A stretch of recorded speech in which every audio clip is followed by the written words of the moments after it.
రాజధాని అమరావతిలో ఎస్ఆర్ఎం విశ్వవిద్యాలయం ప్రారంభం కాబోతోంది. ఏడాది నుంచే తరగతులు ప్రారంభించేందుకు ఏర్పాట్లు చేస్తోంది.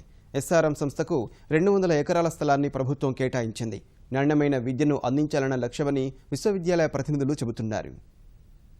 నవ్యాంధ్రప్రదేశ్కు నాణ్యమైన విద్యను అందించే లక్ష్యంతో ముఖ్యమంత్రి చంద్రబాబు ఇచ్చిన పిలుపు మేరకు చెన్నైకి చెందిన ప్రఖ్యాత ఎస్ఆర్ఎం యూనివర్సిటీ తమ క్యాంపస్ను అమరావతిలో ఏర్పాటు చేసేందుకు ముందుకొచ్చింది. ఆ క్యాంపస్ పురోగతి ఎలా ఉంది, వారి విద్యా ప్రమాణాలు ఎలా పాటించబోతున్నారు తదితర విషయాలను ఆ సంస్థకు చెందినటువంటి president Satyanarayana, pro vice chancellor D Narayana Rao గారు మనతో ఉన్నారు. వారు చెప్తారు. Our chief minister has called you, invited you to set up university campus in Amravati. What is the progress now? We are going to start the university in this academic session of 2017, and the construction work is going on, and we have laid the foundation, and the master plan is already ready. Amravati అనేది ఒక కొత్త నగరం. ఈ నగరంలో మీరు మీ యొక్క university క్యాంపస్ని ప్రారంభించబోతున్నారు. మీకు ఉన్నటువంటి ఛాలెంజెస్ ఏంటి?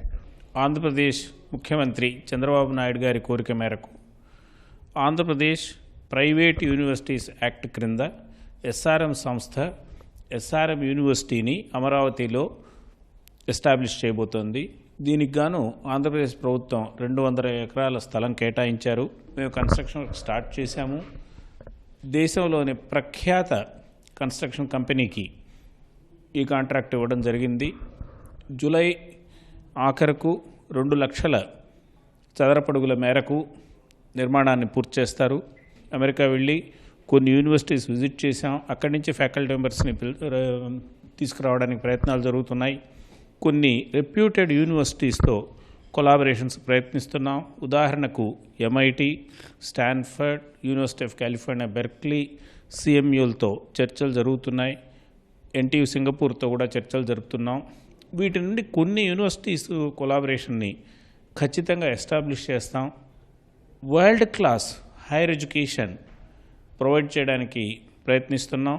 హైదరాబాద్ నుంచి అమరావతికి తరలి వచ్చే ప్రభుత్వ ఉద్యోగుల పిల్లలకు, అంతేకాకుండా అక్కడ స్థాపింపబోయే పరిశ్రమల ఎంప్లాయీస్కి, వాళ్ళ చిల్డ్రన్కి కూడా నాణ్యమైన ఎడ్యుకేషను ఇవ్వాలనేది మా ముఖ్య ఉద్దేశం. ఆ ఉద్దేశంతో ఈ వరల్డ్ క్లాస్ యూనివర్సిటీని ఎస్టాబ్లిష్ చేస్తున్నాం. పటంగుళత్తూరు క్యాంపస్ చూసుకుంటే ఒక integrated educational institution. Not only engineering, medicine కానివ్వండి, లా కానివ్వండి, కొత్తగా పబ్లిక్ స్కూలు ఇట్లాంటివి కూడా తెస్తున్నారు. ఇంకా అలాంటి ఒక క్యాంపస్ని మీరు అమరావతిలో ఏర్పాటు చేస్తారా? Actually, we are planning for an integrated and interdisciplinary campus in Amravati. So we will be starting with engineering science first, and then we will be starting science and humanity in the phase 1, and in the phase 2 we will be starting management, law, and the School of Health Science and Medicine, and we are also planning to have a school within the campus itself. From the KG to PhD, it can be in a single campus, which is there in Amravati. మేము కాటాన్కుళత్తూరు campus కంటే అన్ని విషయాల్లో, ఇన్ఫ్రాస్ట్రక్చర్లో కానీ అకాడమిక్గా కానీ దీనికంటే ఉన్నతమైన విద్యా సంస్థను ఏర్పాటు చేయడానికి కృషి చేస్తున్నాం. తప్పకుండా వచ్చే 10 సంవత్సరాల్లో అమరావతిలో పెట్టబోయే ఎస్ఆర్ఎం యూనివర్సిటీ కాటాన్కుళత్తూరు కంటే గొప్పదిగా ఉంటుందని మా దృఢ నమ్మకం. మేము ఎస్టాబ్లిష్ చేయబోయే laboratories state of the art technology world క్లాస్గా ఉంటాయి.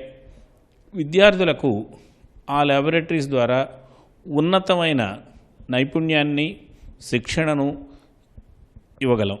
అమరావతిలో నెలకొల్పబోయే ఎస్ఆర్ఎం యూనివర్సిటీ ప్రపంచ శ్రేణి విశ్వవిద్యాలయాల సరసన చేరుతుందన్న నమ్మకాన్ని ఆ సంస్థ ప్రతినిధులు చెబుతున్నారు. కెమెరామెన్ శ్రీకాంత్తో చెన్నై నుంచి శ్రీనివాస్.